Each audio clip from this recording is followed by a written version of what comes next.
Chapter 36, Genesis. Now these are the generation of Esau, who is Edom.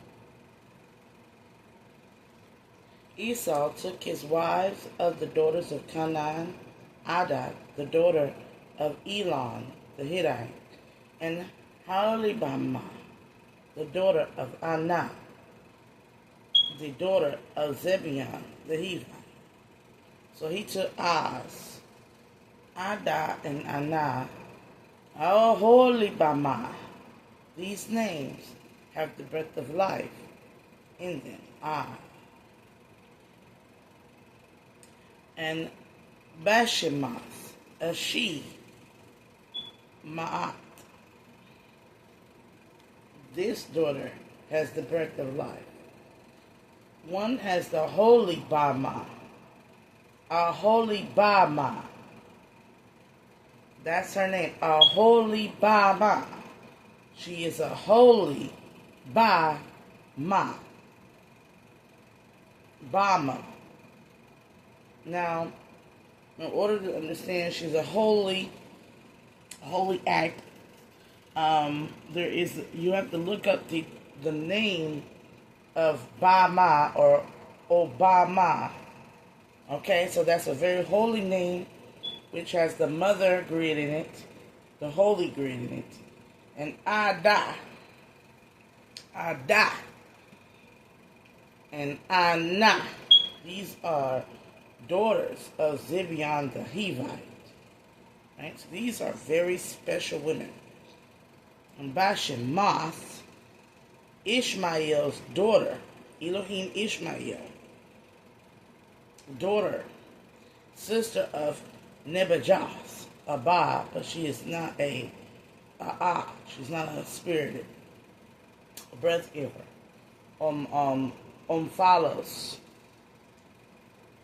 and Adah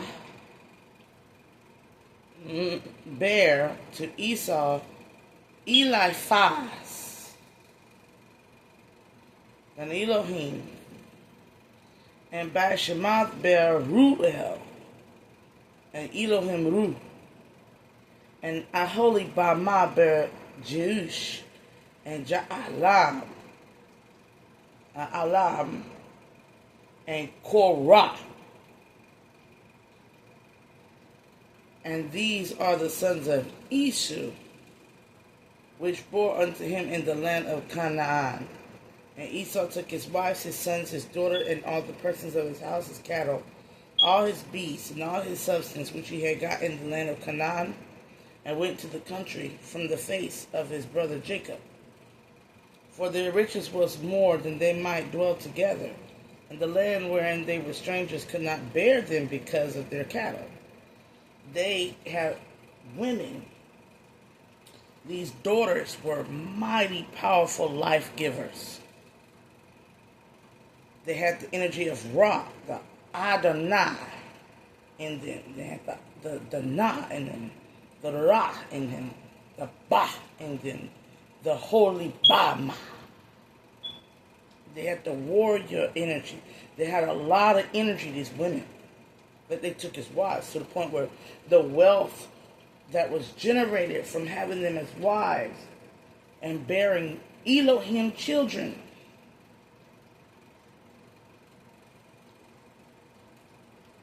And say behind every goddess of victory, behind every god of victory is a goddess of fortune. These women were living goddesses, and they helped these men accumulate so much wealth that the land needed them to go and spread their multitudes. What does it look like when you have a bunch of cattle on the land? It gets grazed and it gets ate up, and it becomes, the soil becomes bitter and bare.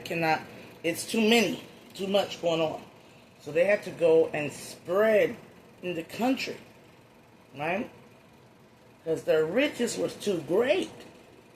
Thus dwelt Esau in Mount Seir. Esau is now Edom.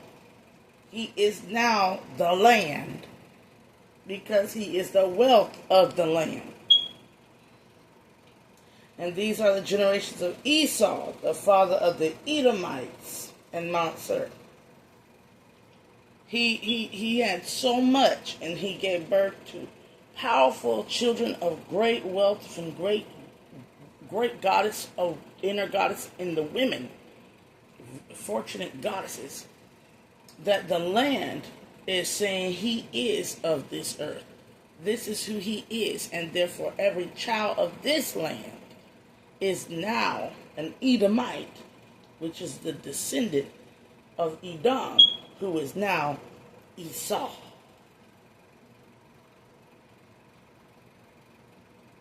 And these are the name of Esau's son: Eliphaz, son of Adah, the wife of Esau; Ru Elohim, the son of Bashemath, the wife of Esau. And the sons of Eliphaz were Teman, Omar, Zepho, and Gatam, and Kenaz. And Timnah was concubine to Eliphaz, Esau's son, and she bare Eliphaz Amalek. And these were the sons of Edah, Esau's wife. And there are sons of Ruel Elohim, Nahath, and Zerah, Shammah, and Mizah. These were the sons of Bashemath, Esau's wife. Very powerful son. Bashemath gave him very powerful sons and daughters. And these were the daughters of Aholibamah, the daughter of Anah, the daughter of Zebion, Esau's wife. And she bare to Esau Jeush, and Jaalam, and Korah. These were the dukes of the sons of Esau, the sons of Eliphaz, the firstborn son of Esau: Duke Teman, Duke Omar, Duke Zepho, Duke Kenaz, Duke Korah, Duke Gatam, and Duke Amalek. These are the dukes that came of Eliphaz in the land of Edom. And these were the sons of Adah. And these are the sons of Ru Elohim, Esau's son: Duke Nahath, Duke Zerah, Duke Shammah, Duke Mizah. And these are the dukes that came of Ru Elohim in the land of Edom. And these are the sons of Bashemath, Esau's wife. And these are the sons of Aholibamah, Esau's wife: Duke Jeush, Duke Jalam, Duke Korah. These were the dukes that came of Aholibamah, the daughter of Anah, Esau's wife. See, the reason it says that came of the wife, that came from the wife, because they were powerful and very fortunate due to the goddess of the wife. It even emphasized that came of Aholibamah, daughter of Anah. This is the time where you have to see that they are tracing the lineage of the daughter and mother and goddess all at the same time, the mother, the maiden, and the crown. They're not only showing you the power of the mother that was passed down into the daughter, but the daughter passing her power down into her children, her seeds. Power that gave them titles, purpose in the world. This is exalting those wives. Chapter 36 exalts the divine feminine.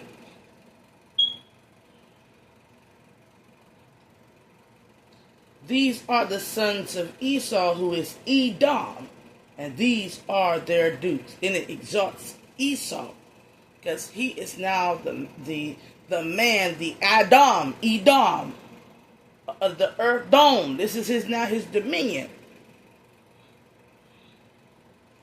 of the land. So he is exalted for being like Adam originally was, and for bearing forth holiness from the holy womb. with his wife. These are the sons of Seir, the Horites, who inhabited the land: Lotan and Shobal and Zebion and Anah, and Dishan and Isir and Dishan, and these are the dukes of Horites, the children of Seir in the land of Edom. And the children of Lotan were Hori and Hemam, and Lothar, sister, was Timnah. And the daughter of Shobal were these: Alvan and Manahath and Ebal and Shephel and Onam. And these are the children of Zebion, both Ajah and Anah. This was that Anah that found the mules in the wilderness, as he fed the asses in Zebion his father. And the children of Anah were these: Dishan and Holibamah, the daughter of Anah.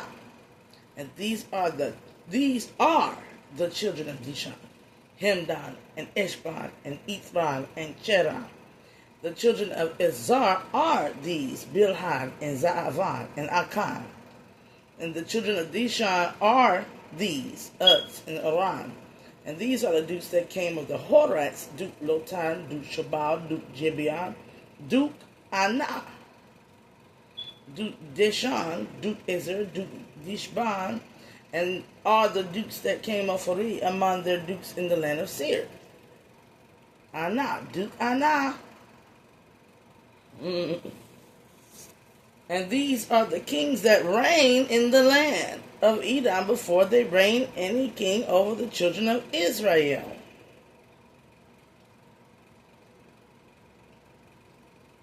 Now, Duke Anah, also the children of Zebion of Ajah and Anah. And Anah was the one that found the mules in the wilderness.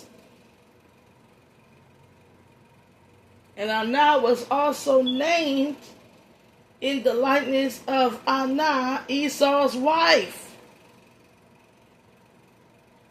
Why is that name? This is a life, an everlasting life that is being passed down, and it can be passed down from if it's a flow of divinity of this womanhood and sacredness that is passed down even into the male heirs. It gives purpose. The matrilineal line. And these become the kings that reign the land. Any king over the children. A king that is over the children.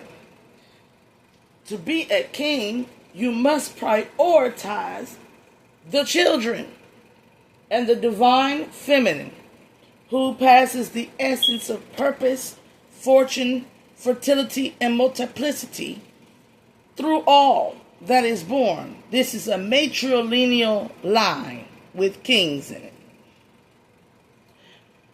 People think patriarchy means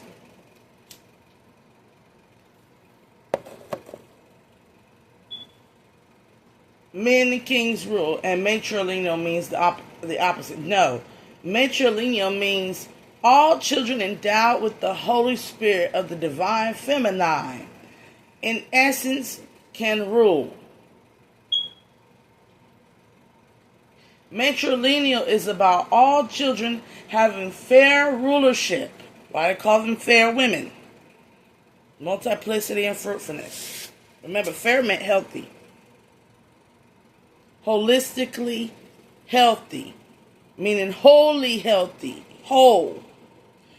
When you are divine and you are in your divine feminine and masculine energy, you're 999, and you are in your Elohim, your most highest form, you are not duke, you are not prince, you are king. You have to first be a leader within the spirit. Most men want to be a leader nowadays because they have the money. But who are the men in this book that have the wealth? They are men that have the goddess of victory backing them. They have mothers and daughters and wives that generate, and maid servants that are there that they have treated with such great honor, that has given them an abundance of flow, currency, flow, water, womb, the light and the light from spirit, womb. So you can have money, but if you have no backing of the divinity of the divine mother, you're not fit. You're still not fit to lead. You can have all the intellect and smart in the world, but if you don't have the divine spirit, the Holy Mother, Holy Mama, you are still unfit to lead.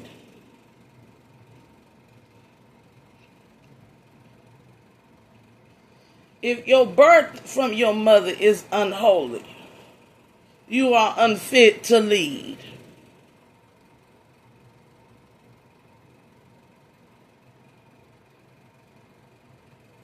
She wasn't a wife. And she did not come from a lineage of wives, fortunate goddesses. Therefore, you as a man or a child would probably be unfit to leave with those mother wounds.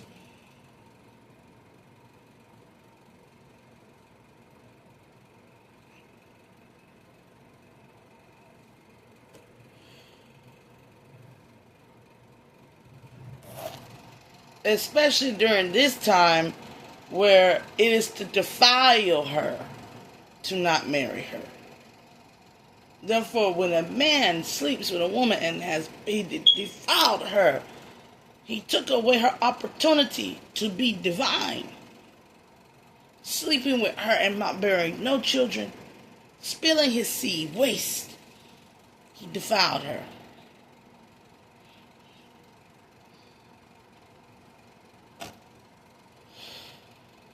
She can be redeemed if she go into the world and heal and marry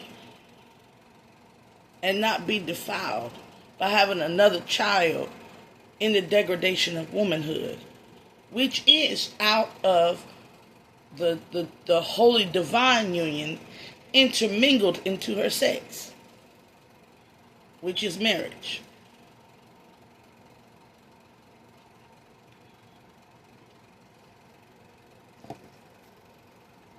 Or she can at least be a concubine.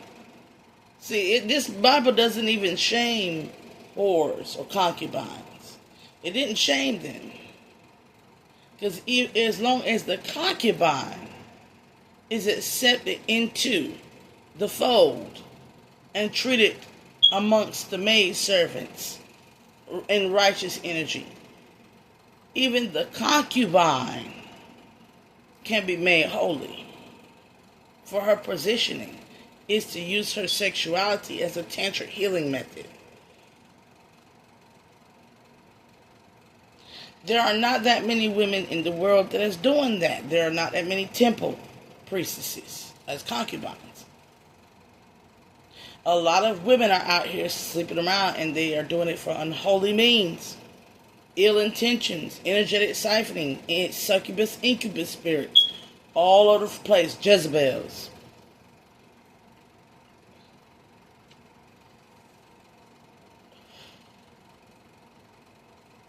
Getting themselves pregnant to keep a man. Men out here impregnating to keep a woman barefoot and pregnant and in poverty. So that they can have at least nothing to aspire from. Staying with the woman that you are not being blessed with, or misusing the woman that you are being blessed by, is a constant out here.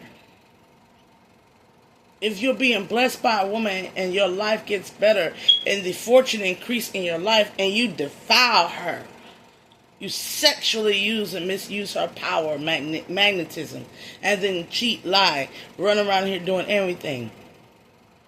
It's like spitting on the face of God.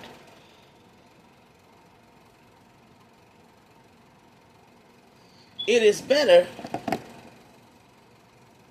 that you praise and acknowledge her energy and give her energy so that she may bless you with energy in her sexuality. It is better that if you do have a concubine, you have her treated and put up in the nice standards as you would a wife, than it is for you to defile her and to leave her in the street. If she is going to serve you her sexual energy that nurtures and provides for you. But these women out here do not have that. They are not serving you sexual energy that can nurture and provide at you. They are succumbing on you. And your pockets is running dry. Your minds are running crazy. They are parasitically hosting for drugs and all sorts of ill-begotten means. These are not temple concubines that go around here healing you with their sexuality. Sexually liberated, chaste women. These are not them out here in this world. These are opportunists.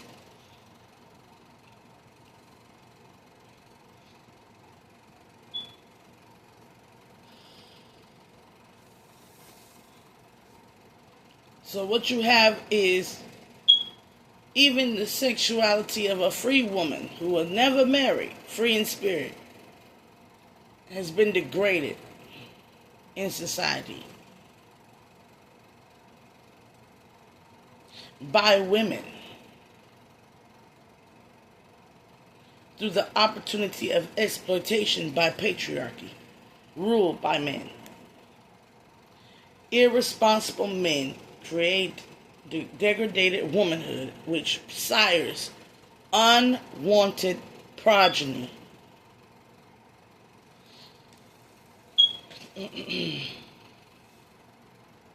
And Bela, the son of Beor, reigned in Edom, and the name of the city was Dinahaba. And Bela died, and Jobab, the son of Zerah, and Bozrah reigned in his stead. And Jobab died, and Husham, the land of Tamani, reigned in his stead. And Husham died, and Hadad, son of Bedad, who smote Midian in the field of Moab, reigned in his stead. And the name of the city was Avith. And Hadad died, and Samlah of Mesrakah reigned in his stead. And Samlah died. And Saul of Rehoboth by the river reigned in his stead, and Saul died. And Baal-Hanan, the son of Achbor, reigned in his stead, and Baal-Hanan, the son of Achbor, died. And Hadad reigned in his stead, and the name of his city was Paul. And his wife's name was his wife. Now, why would it tell you his wife? Because she was important. His wife's name was Mehetabel. She was a Mehetab Elohim, daughter of Matred, the daughter of Mezah. She was special. And these are the names of the dukes that came of Esau according to their families after their places by their names: Duke Timnah, Duke Avlah, Duke Jetheth, Duke Aholibamah, Duke Aholibamah. She is even a duke. Duke Elah, Duke Pinan, Duke Kenaz, Duke Teman, Duke Mibzar, Duke Magdiel, Elohim, Duke Ihram. These are the dukes of Edom, which is Esau, according to their habitations in the land of their possessions. He is Esau, the father of the Edomites. Men and women, boys and girls, dukes, kings, princesses. But hey, y'all skip right over that because y'all don't want women to have no power. So you skip over that. You don't even know the names. You don't even pay attention to the names because you don't want no women to have no power. You want to skip and not see that the power of a woman, the power of the womb, the power of them to be anything in the land. King, duke, prince, they could be anything.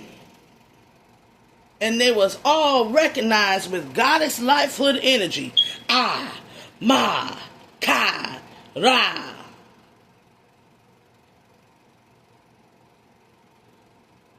Ba, Sa, La. Kara, Sa, La, Ta,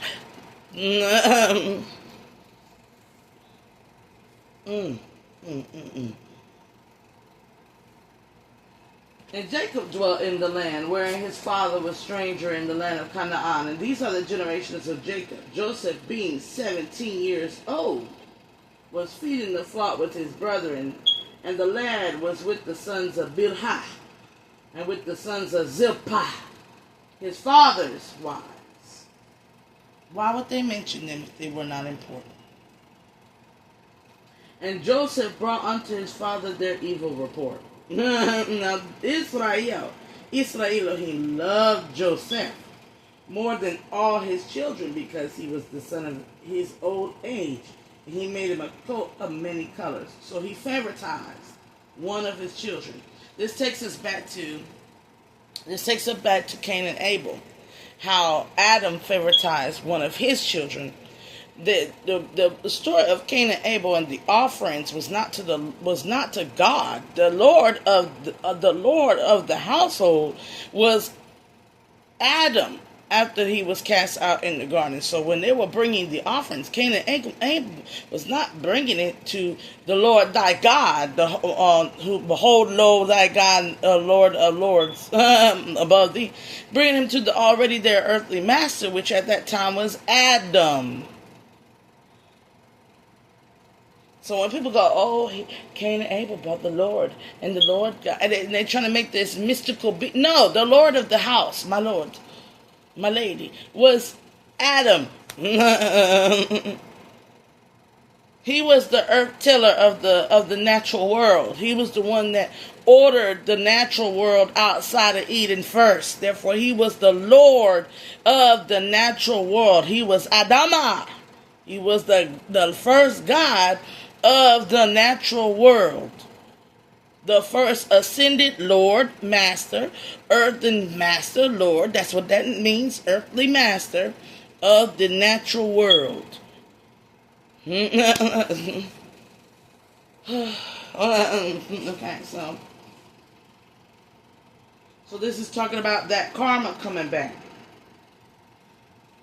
And when his brothers saw that the father loved him more than all his brothers, they hated him and could not speak peaceably unto him. They did the same thing that Cain did to Abel. Went up and started talking nonsense, which led to a fight. But this is the difference. And Joseph dreamed a dream, and he told it his brothers, and they hated him yet the more. And they said unto him, Hear, I pray you, this dream which I have dreamed. For behold, we were binding sheaves in the field, and lo, my sheaf arose and stood upright, and behold, your sheaf stood round about, and made obedience to my sheaf.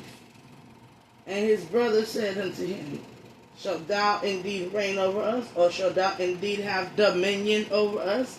And they hated him more for his dreams and for his words. So he prophesied that there were abiding sheaves in the field, and the spirit, lo, arose from his sheaf, and stood upright. Lo and behold, stood around the sheaf of Joseph, and made all other sheaves of the brothers submit in obedience to him. Remember I told you, lo and behold, our angelic presence. And he dreamed yet another dream, and told it his brother, and said, Behold, conjuring the spirit, I have dreamed a dream, and behold, the angelic spirit, the sun, and the moon and the 11 stars made obedience to me. So behold, Mihael and another angel, and the 11 angelic rays. Stars are angelic frequencies. Were made obedient. The heavens were obedient to him. So he has the power of the angels, the celestial forms, 11 of them. That's like having the power of the celestial form of 11 zodiac houses.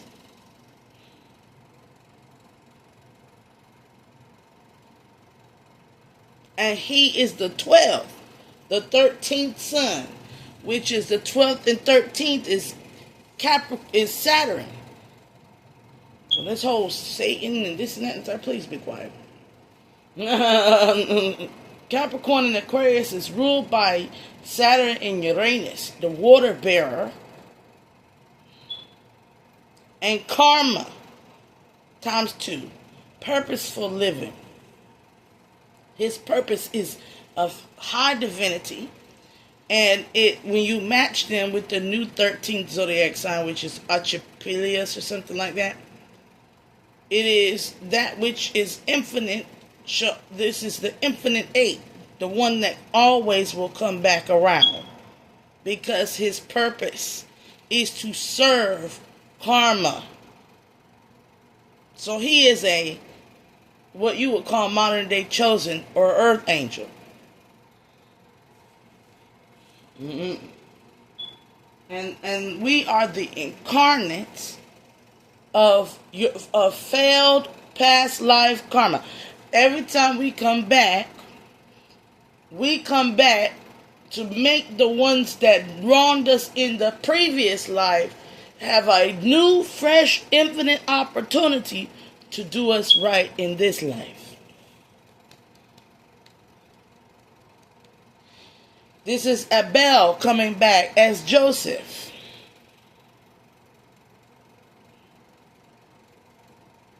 And all the generations of jealousy, envy, greed, wrath, all those generations of human existence, all embodied in the sons. And they have the opportunity right here, right now.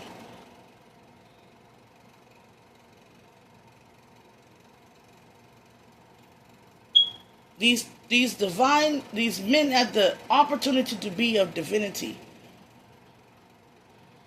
right now, and to not repeat the same mistake they have done over 12 to 13 lifetimes. We've read this.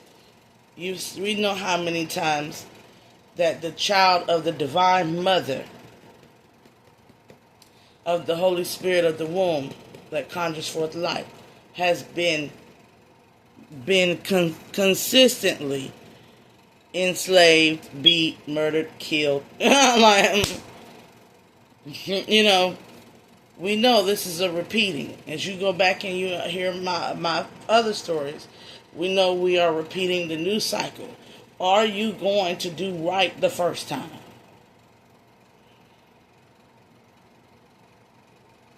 We always want God to offer us another chance when we do wrong. Why not know it and do right the first time? This takes us back into the Garden of Eden.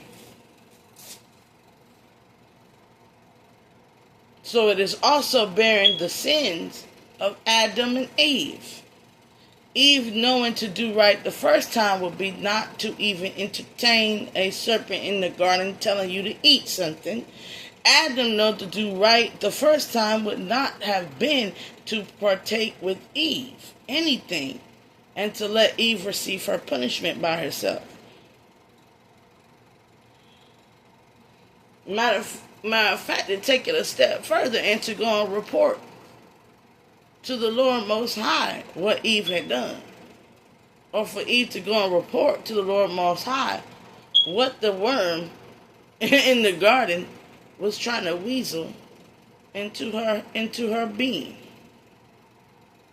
The serpent. If not, they had a second chance, which was admittance of truth, accountability,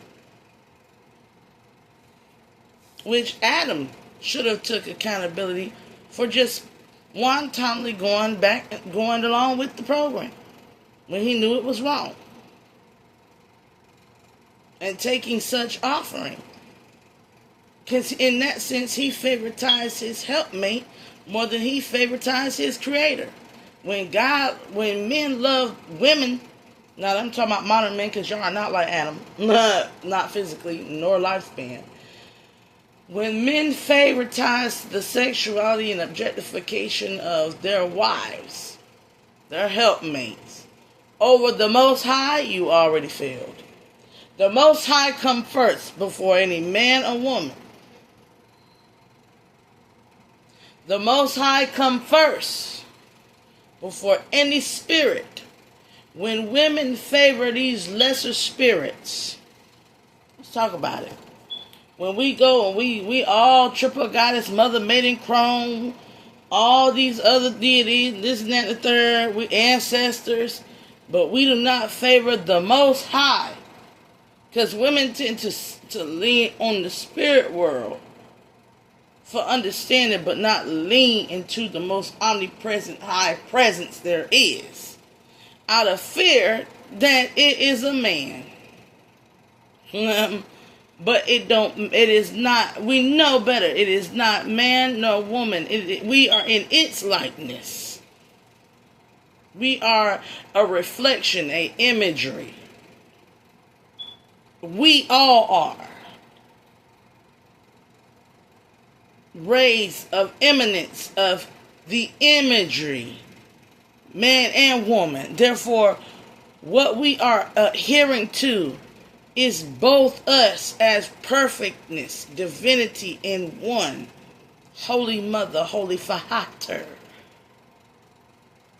or Holy Ma'ater, Holy Fat Her. So what you scared of? Men know this. They are scared because to acknowledge the Most High as the Mother High. Tamati High? Oh my goodness. But they'll acknowledge her as Fatihah. Fatihah. They'll acknowledge the Most High God as Amen. But they will not acknowledge that they are still saying Fat Her, Father. They will acknowledge only themselves in the likeness and say that God is in the likeness of them. But that is not true. We all are in the likeness of the Most High. Therefore, stop putting sex and gender on this limitless, androgynous, most magnificent Mother, Father, Holy Spirit One of the light, eternal source of the living coals of Christ Sophia. Stop. Please stop making the Most High a battle of the sexes. It is blasphemous. It is disgusting. When I suckle from the teat of my mother, that provideth me life and seed like my father. Do not disgrace the Most High, for it is all. And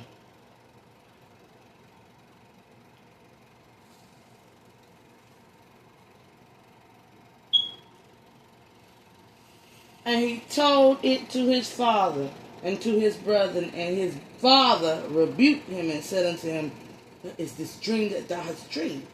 Shall I, thy mother, and thy brethren indeed come to bow ourselves to thee, to the earth?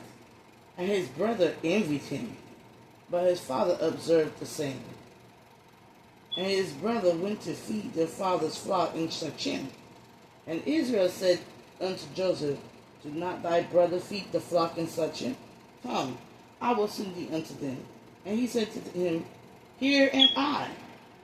And he said to him, Go, I pray thee, see whether it be well with thy brethren, and well with the flocks, and bring me word again. So he sent him out the vale of Hebron, and he came to Shechem. And a certain man found him, and behold, he was overcome by the Spirit, wandering in the field. And the man asked him, saying, What seekest thou? And he said, I seek my brethren. Tell me, I pray thee, where they feed their flocks. The man said, They are departed hence. For I heard them say, Let us go to Dothan. And Joseph went after his brother, and found them in Dothan. And when they saw him afar off, even before he came near unto them, they conspired against him to slay him. So the Spirit led Joseph to follow without awareness. Why? Because it was a part of his destiny. Sometimes you got to go through that struggle.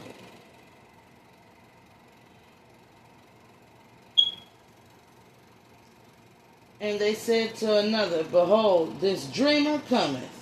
Now therefore let us slay him and cast him into some pit, and we will say, Some evil beast hath devoured him, and we shall see what will become of his dreams.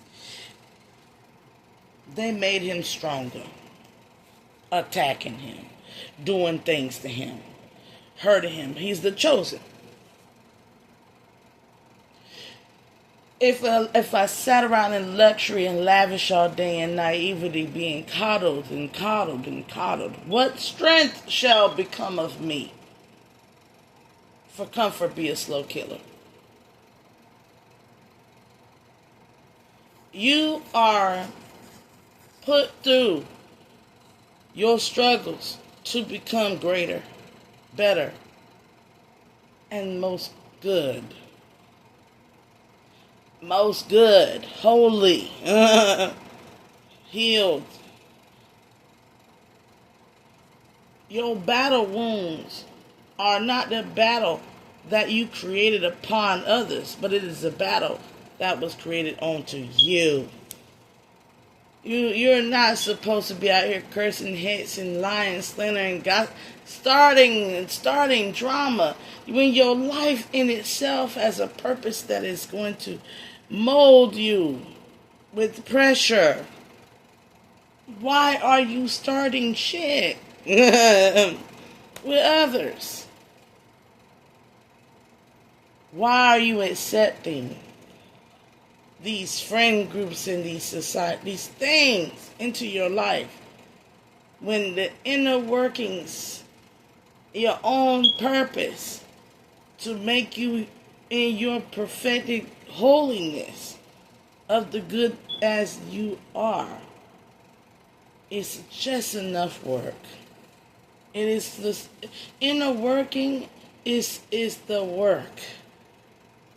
It's all the work we need is to work on self. But we are in a world where everybody want to work on somebody else. Change somebody else, whether it be out of love or hate. But it is all based on fear. Fear of not being favoritized. Fear of not being coddled. Fear of not having luxury and comfort.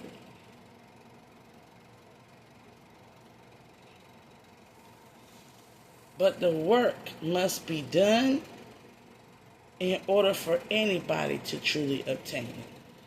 So what?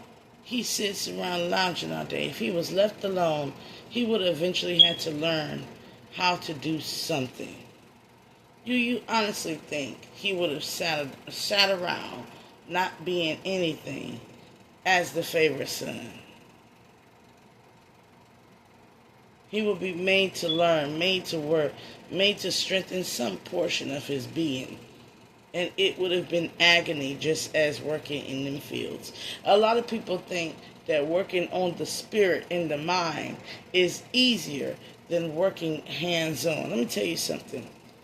You can get out here and work out for 3-4 hours lifting boxes all damn day. The most that will ache when you get back is your body. But let me tell you to work on your spirit. Not only your body will ache, your mind will be in conflict, turmoil. And on top of that, your heart will feel sorrow. When you're working on yourself, your spiritual self, you are fatigued, tired, stressed before lifting anything. You have not the energy to even lift anything. When you are working on yourself, you only have enough energy to be in introspection, in learning and working on your mind, the traumas, the subconscious traumas, the pain of the past, the present, all of it flooding. That strains on your nervous system. Working on that PTSD, that anxiety, that ADHD, that bipolarism, that skin. It's a lot of work there. That wreaks havoc on the body. Before the body can even lift. And even without having to do that, just the sheer path of learning the spirit is tiresome. Not only learning in general, reading a book is 10 times more laborious than lifting a building. You don't believe me? Get your ass up and read 4 pages tonight and see how fast of a science book. Get a science book or something. Read it and find yourself pass out. It's the best way to put a child to bed is through a story. Why do you think that a child will fall asleep within 5 minutes of you reading a book? But you can tell them to clean the whole house and they'll come back in your face wanting snacks and watching TV for 2 hours. It is the same as when we are adults. We can move all day, but the moment we got to start reading instructions, directions, and guidelines to our own life to better ourselves, we get tired, dysfunctional within the first few pages, and we dismiss it. We fall asleep. Some of us fall asleep in our studies. Why do you think there are kids all over the place doping up trying to get past these tests? Some of the kids in private schools all over the world taking drugs just to read a book, to pass an exam.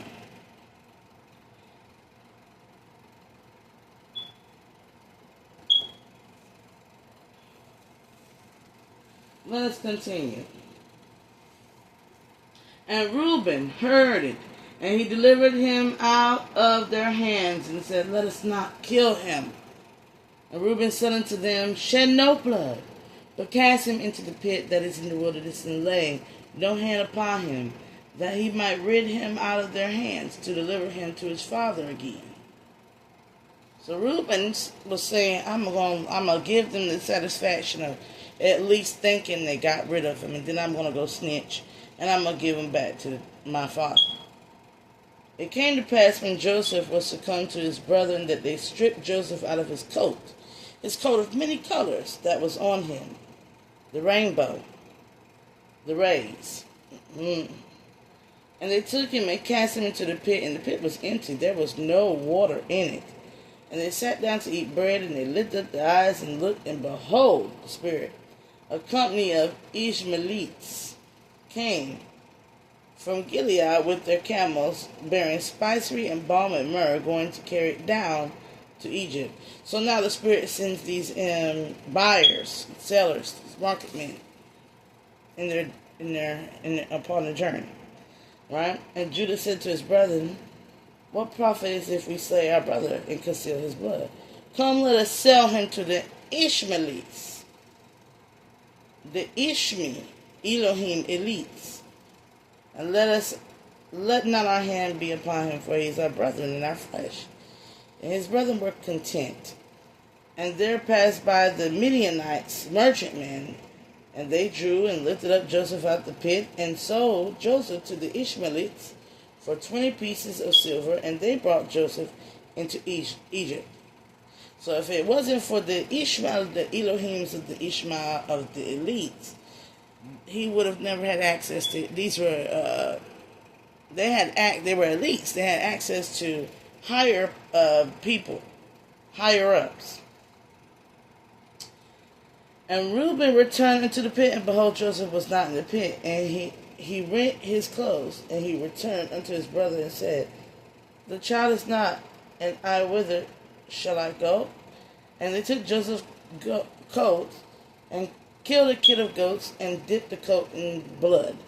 And they sent the coat of many colors, and they brought it to their father, and said, this is what we found. Now know now whether it be thy son's coat or not. And he knew it, and said, it is my son's coat. An evil beast hath devoured him.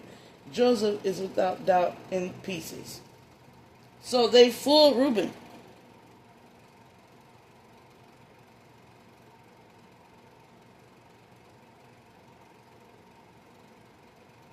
Reuben went to fool them and got fooled.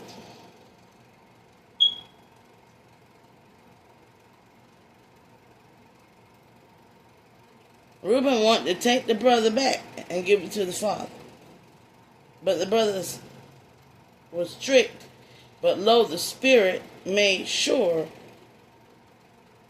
that the Ishmaelites came forth and took him.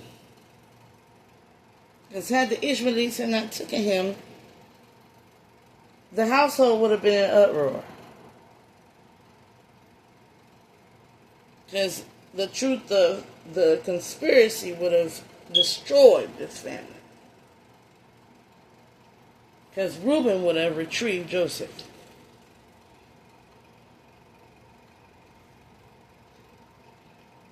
So instead of the family being destroyed, the Holy Spirit had another way. And Midianites sold him in Egypt into Potiphar, an officer of Pharaoh's, and the captain of the guard.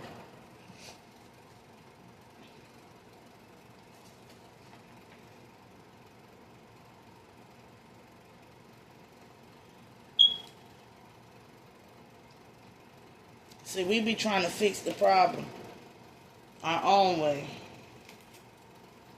And the Spirit will have a hold and plan way ahead of you. The Spirit. So many people be trying to fix their own problems by getting rid of somebody, harming somebody, killing somebody. But the Spirit already had a plan. Holy Divine Spirit, behold, Lord. Sometimes somebody wants to come in and set things and make things right, but the Spirit is the only one that has the power to be a savior.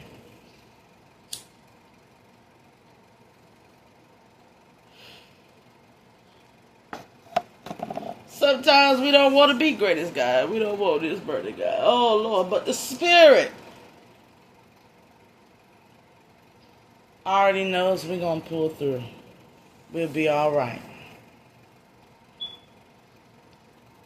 He never give us more than what we can handle. We just got to lean not upon our own understanding.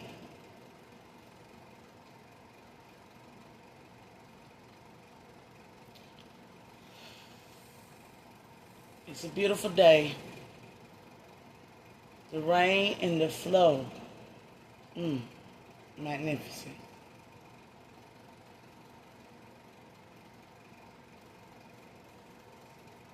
So,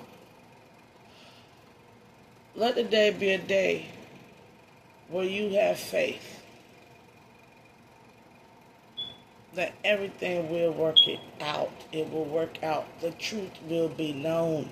It will work out. You will be well. It will work out. Don't try to make a mess of your problems by solving everything. Trying to force the truth out of people. Don't make a mess of your problems trying to hurt somebody today. Lean on your faith. And maybe, just maybe, you'll come into love, which is understanding.